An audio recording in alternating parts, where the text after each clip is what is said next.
Salon jima'i guda 4 wanda idan ka yi su mace ba za ta ɗau juna biyu ba. Jama'a assalamu alaikum wa rahmatullahi ta'ala wa barakatuhu. Kafin mu wuce cikin wannan bidiyo namu kuma kafin mu wuce mu fara bayani salon nan guda 4, idan wannan ne farkon zuwan ka wannan channel din namu mai albarka ta Sirrin Rayuwa TV, ka daure ka danna mana subscribe sannan ka danna ƙararrawar sanarwa sai ka zabi wal, ta yadda da zarar mu ɗora bidiyo za a sanar da kai.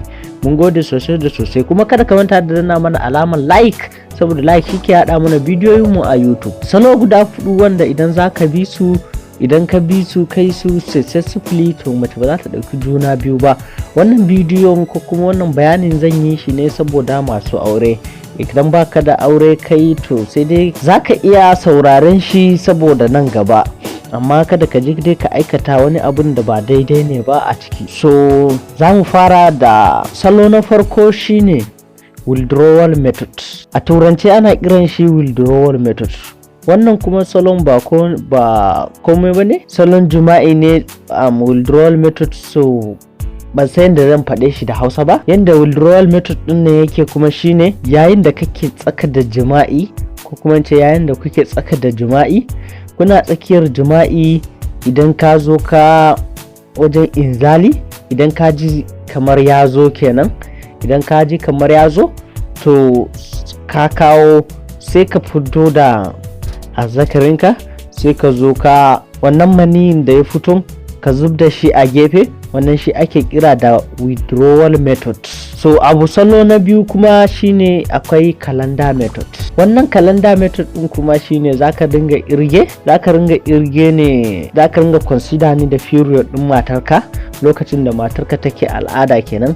Idan al'adanta ya zo ya tafi bayan ta gama al'ada, to daga nan zaka ci gaba da aiki. So idan ka ga lokacin ovulation ɗinta ya kusa, wato ma'ana lokacin al'adanta ya kusa, to sai ka ɗan ɗaga kafa. To saboda wannan al'adan da kake gani, to ƙwai ne yake gangarowa daga tan ovary na mata, mace kenan.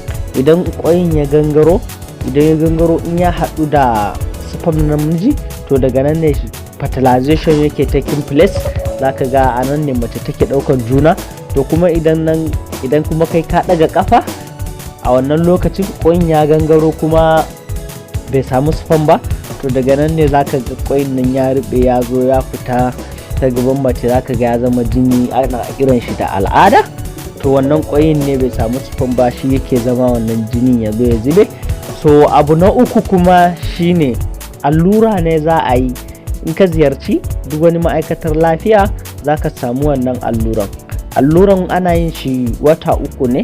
Idan aka wa mace wannan allurar na tsawon wata 3, to kullum bayan wata 3 za ta yi ta ringa karba. To wannan macen ba za ta ɗau juna biyu ba har sai lokacin da aka daina wannan allurar nan, insha Allahu da yardar Allah. Kuma wannan allurar ba zan faɗi sunan shi ba saboda tsaro. Kuma akwai wani ma again, shi wannan ba allura bane, za a saka ne abu a tsakanin fatanka mace. So idan an saka shi, akwai na shekara 1, akwai na shekara 2, akwai na shekara 3, akwai na shekara har 5. So wannan abun kuma shi idan aka saka shi a tsakanin hannun mace, a tsakanin fatarta, to wannan abun yana hana mace ɗaukan juna biyu har na tsawon shekara 3 zuwa 5.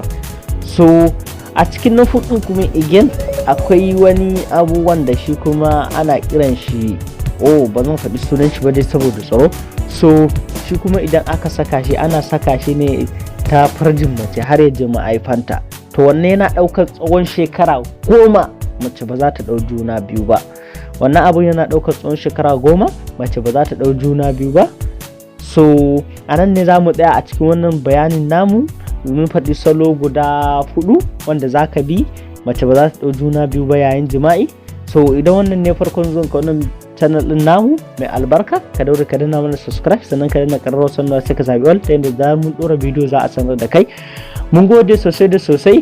Kai share wannan bidiyo namu zuwa ga sauran yan uwa domin su ma su samu su amfana. Mun san kai abokin mu ne, za ka share wannan bidiyo namu saboda yan uwa su amfana. Mun san baka da bakin ciki.